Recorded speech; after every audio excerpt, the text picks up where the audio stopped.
네, ETF 시황입니다. 전반적으로 혼조 흐름이 관측이 되고 있는데요. 앞으로 나올 물가 지표를 대기하면서 눈치 보기 장세가 펼쳐진 것으로 확인이 되고 있습니다.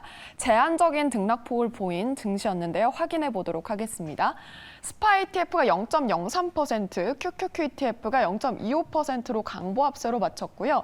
다이아 ETF는 반면 0.15% 되려 밀리면서 약보합권 정도로 마무리를 지었습니다. 반도체도 제한적인 상승폭 보이면서 0.42% 올랐고요. 미국의 기술 섹터는 0.05% 빠지는 모습이 나타났고 금융은 오히려 0.15% 오르면서 강보합과 약보합이 섞여 있는 것이 확인이 되고 있습니다. 이어서 미국의 변동성은 2.72%나 밀리면서 전반적으로 그래도 변동성이 조금은 누그러졌다라고 볼 수가 있겠고요. 이어서 금채굴 산업은 0.11% 소폭 밀렸는데 금값은 상승했다는 거 함께 확인하시면 좋을 것 같습니다. 이어서 유가도 함께 확인을 해보시면 1.95% 크게 튀어오른 모습이 나타났죠. WTI가 2%대 상승 마감을 했는데 경기 침체 우려가 어느 정도는 좀 누그러졌다라고 볼 수가 있겠습니다. 이어서 상승 하락 종목 5가지 체크해 보도록 하죠. 먼저 가장 크게 상방 압력이 작용했던 건 원유였고요. 원유, 석유행가스 이렇게 살펴보시면 전반적으로 최근 조정을 받았던 것에 반발 매수세가 유입되고 있다라고 볼 수가 있겠습니다. 중국 건설 금채굴도 좋은 모습을 나타냈고요. 반면 하락한 ETF 살펴보시면 VX 선물이 가장 크게 하방 압력을 받았는데 전반적으로 변동성이 완화되고 있다라고 볼 수가 있겠습니다. 이어서 천연가스, 지역은행, 에너지, 나스닥 하락 올라와 있는데요. 천연가스의 하방 압력이 두드러지고 있다는 점 함께 확인을 해보시면 좋을 것 같습니다. 그럼 이어서 ETF 시황 자세히 나눠보려고 하는데요. 조상준 타임폴리오 ETF 본부 부장과 함께 나눠보도록 하겠습니다. 먼저 ETF 시장 리뷰부터 부탁드리도록 하겠습니다. 네, 전일 미국 시장은 이번 주 발표되는 주요 물가 보고서들을 대기하며 3대 지수 모두 혼조세로 마감했습니다.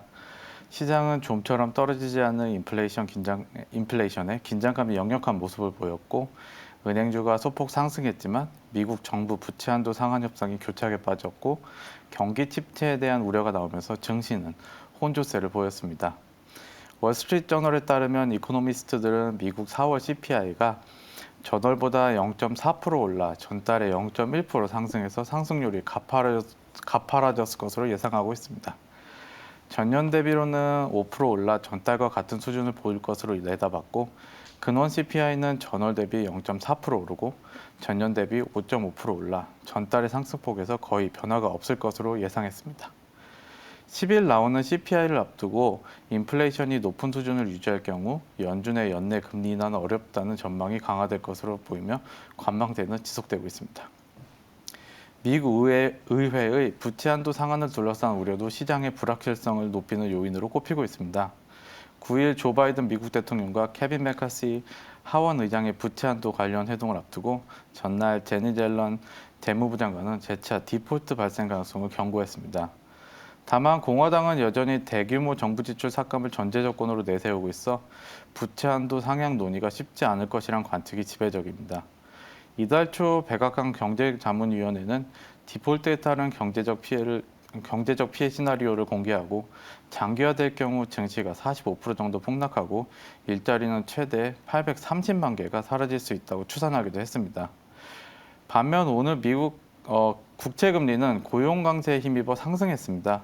10년물 국채금리는 6bp 가량 오른 3.5% 수준으로 거래되었고 미국 장기태 투자하는 TLT ETF는 마이너스 1.4% 하락하였습니다. 10년물 금리는 지방은행 위기가 불거진 이후 3.2에서 3.6% 범위에서 움직이고 있는데요.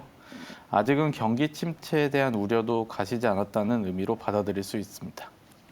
네, 미국의 부채 한도 협상이 좀 교착 상태에 빠진 점과 함께 여전히 경기 침체 우려는 남아있다라고 분석을 해주셨습니다. 그렇다면 최근 ETF 시장에서 강세를 보인 것은 어떤 게 있었을까요? 네, 전일 미국 시장에서는 부동산, 기술, 헬스케어 섹터 ETF들은 하락하였고 에너지, 금융, 커뮤니케이션 섹터 ETF들은 상승하였습니다. 위기의 지방은행들이 지난주 반등에 성공하면서 이번 주 첫날에도 호조세를 이어갔습니다.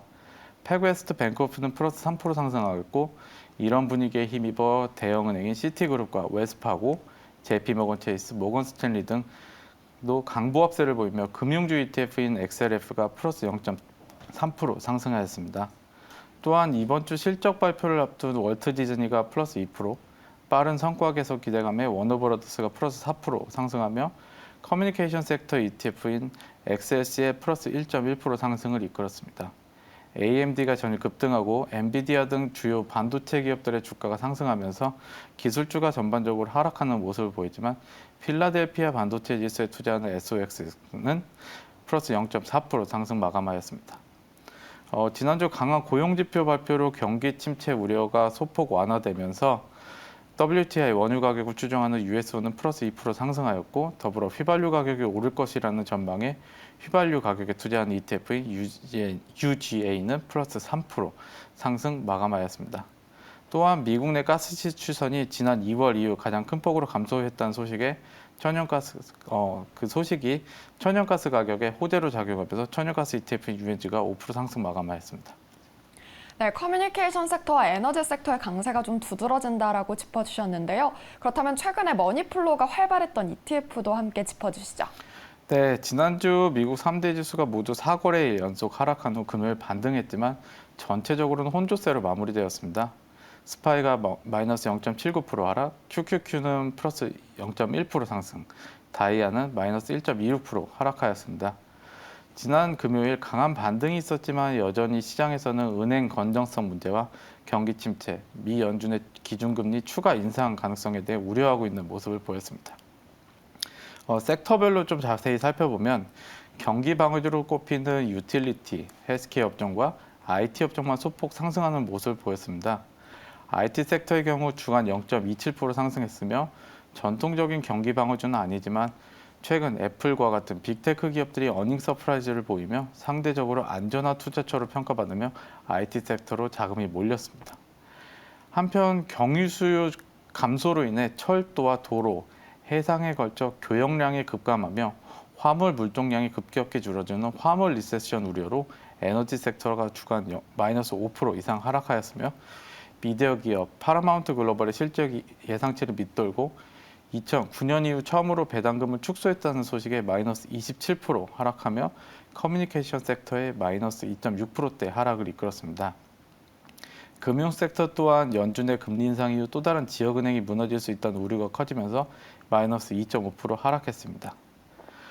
테마 ETF 중에서는 지방은행에 투자하는 ETF인 KRE가 지난주 마이너스 10% 하락하였는데요. 동일 ETF는 목요일까지 마이너스 10%대로 하락하다가 금요일 JP모건이 웨스터얼라이언스, 지온뱅크 그리고 코메리카 같은 지역은행에 대해 투자 의견을 상향한 이후 플러스 6% 상승하였습니다. 지역은행 유동성 문제는 전 세계적인 문제이기 때문에 은행 사태가 아무런 조치 없이 자연적으로 마무리될 수 없다는 월가의 분석이 있을 만큼 조심스럽게 접근할 필요가 있습니다. 또한 국제유가가 3주 연속 하락한 것도 경기 침체 우려를 반영하고 있는데요.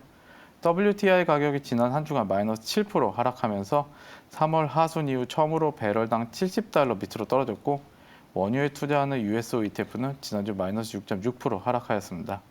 반면 혼란스러운 시장 상황에 6주 연속 하락했던 변동성 지수인 빅스에 투자하는 빅스 ETF는 지난주 플러스 2.9% 상승하였고 안전자산 선호 심리가 다시 강해지면서 금 및 금채굴 기업에 투자하는 ETF들은 플러스 5% 이상 상승하는 모습을 보였습니다.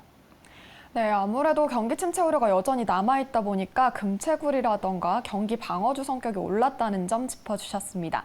그렇다면 최근 신규 상장했거나 관심이 유효한 ETF도 짚어주실까요? 네, 지난 4월 26일 컬럼비아 트레스니드 인베스트먼트는 리서치를 통해 선별한 리치에 투자하는 ETF인 콜롬비아 리서치 인핸스드 리얼 에스테이트 ETF 크레드를 출시했습니다. 크레드는 FTSE NA 리치 올 에쿼티 리치 인덱스를 기초 지수를 하고 있으며 정량적인 리서치를 통해 인컴, 유동성, 투자 지역 노출 정도 등을 고려하여 구성 종목과 비중을 최적화하여 투자합니다.